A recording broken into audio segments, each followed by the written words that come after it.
పడిపోయానే, పూర్తిగా పడిపోయాను. నా లైఫ్ లో ఫస్ట్ టైం ఒక మగాన్ని చూశాను, దమ్మున్న మగాన్ని. ఇంత షార్ట్ టైంలో అంత దమ్ము ఎక్కడ కనబడింది నీకు? ఫేస్ లో గ్లో, మాటల్లో ఫ్లో, ఆడదాని ఇండిపెండెన్స్ గురించి చెప్పి ఎక్కడో టచ్ చేశాడే.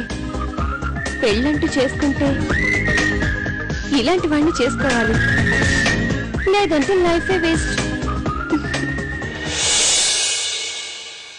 లేదు రమాదేవి, ఇప్పుడు నాకు దేని గురించి ఆలోచించే తీరిక గాని ఓపిక గాని రెండూ లేవు. అదేంటన్నయ్య అలా అంటారు? రమాదేవి, అర్చన పరిస్థితి ఎలా ఉందో నీకు తెలుసు కదా. ఇప్పుడు తన్ను వదిలేసి సౌందర్యకి పెళ్లి చేయటం అంటే అంతకు మించిన దారుణం మరొకటి ఉండదు. ఏంటన్నయ్య ఇది? అర్చన అదృష్టం బాగలేదని సౌందర్య అవకాశాన్ని కాలరాస్తావా? అర్చన పెళ్లి క్యాన్సిల్ అయిందని సౌందర్యకి పెళ్లి చేయకుండా ఉంటావా? ఇలా వెనుకడుగు వేయకూడదు. పైగా కుర్రాడు యోగ్యుడు, బుద్ధిమంతుడు, అంతకు మించి ధనవంతుడు. అమ్మా నాన్న లేరు, అన్ని అన్నా వదిలే అల్లారు ముద్దుగా చూసుకుంటున్నారు. ఆ ఇంటికి మన అమ్మాయిని పంపిస్తే ఏ లోటు రాదు. ఏమన్నావు రమాదేవి? అబ్బాయి ధనవంతుడా? ఒకసారి అలాంటి ధనవంతుడి కోసం ఆశపడి మనం ఎన్ని కష్టాలు పడ్డామో మర్చిపోయావా? డబ్బు, దేనికైనా డబ్బు కావాలి. పెద్ద కూతురి పెళ్లి చేయడానికి శక్తి చాలక పెద్ద కూతుర్ని ఇంట్లోనే పెట్టుకుని కట్నం లేదు కదా అని చిన్నమ్మాయికి పెళ్లి చేస్తున్నాడు ఈ విశ్వనాథని ఊరంతా వేలెత్తి చూపుతారు రమాదేవి. అన్నయ్య, మనం పడితే నవ్వుతూ, నిలబడితే ఏడుస్తూ, వేలెత్తి వెక్కిరించే ఊరు గురించి ఆలోచిస్తూ మనకొచ్చిన అవకాశాన్ని వదులుకోవడం అవివేకం అన్నయ్య. ప్రస్తుతానికి నాకు ఆ ఉద్దేశమే లేదు. చూస్తేనే కదా తెలిసేది ఉద్దేశం ఉందో లేదో. చూడమ్మా,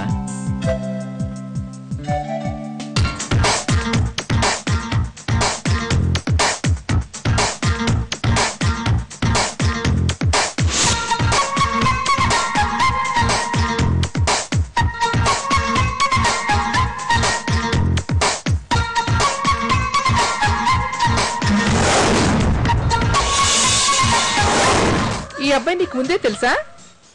తెలుసా ఆంటీ, చూశాను. అతనే నీకు కాబోయే భర్త. మరి నీకిష్టమేనా? ఆంటీ, అది చెప్పు. నువ్వు ఒప్పుకుంటే రేపే పెళ్లి చూపులు.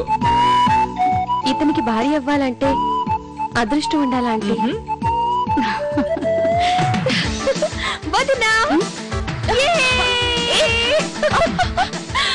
సౌందర్య, ఏమైంది? మైండ్ బ్లాంక్ అయింది, హార్ట్ వీక్ అయింది వదినా. అయితే డాక్టర్ దగ్గరికి వెళ్లాల్సింది. ఆశ్చర్యంగా ఉందే, లేదు లేదు అంటూనే చాలా ఉందని చెప్తున్నావు. రేపో ఎల్లుండో వాళ్ళు చూడ్డానికి వస్తున్నారట. దాదాపు నాకు నచ్చిన వాడితో నా పెళ్లి ఫిక్స్ అయినట్టే.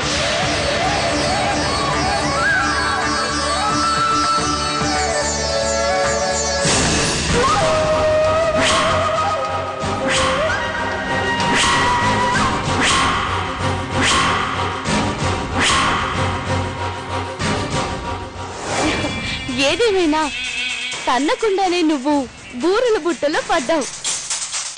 కొందరుంటారు తన్నినా కనీసం వీధిలోనైనా పడరు. పరారీలో ఉన్న ఉదయ్ కోసం పోలీసులు గాలిస్తున్నారు. ప్రాణాపాయ స్థితిలో ఉన్న మురళి బంజారా హిల్స్ లో ఉన్న వసుంధర హాస్పిటల్లో చికిత్స పొందుతున్నాడు. అమ్మా, తనకి మనవరే కదా, అయితే ఏంటి పోతలకి? అదేంటయ్యా, అదేదో చూడకూడని వార్తైనట్టు, వినకూడని విషయం అయినట్టు అంత టెన్షన్ పడుతున్నారు. కావేరి, దేనికైనా కొన్ని హద్దులుంటాయి. మద్దర్లు మానభంగాల గురించి మనకెందుకు? అది కాదంబిక, అవతల మురళి ఏదో ప్రమాదంలో ఉంటే. ఏమండి, మీరు కాసేపు మాట్లాడకుండా ఉంటారా?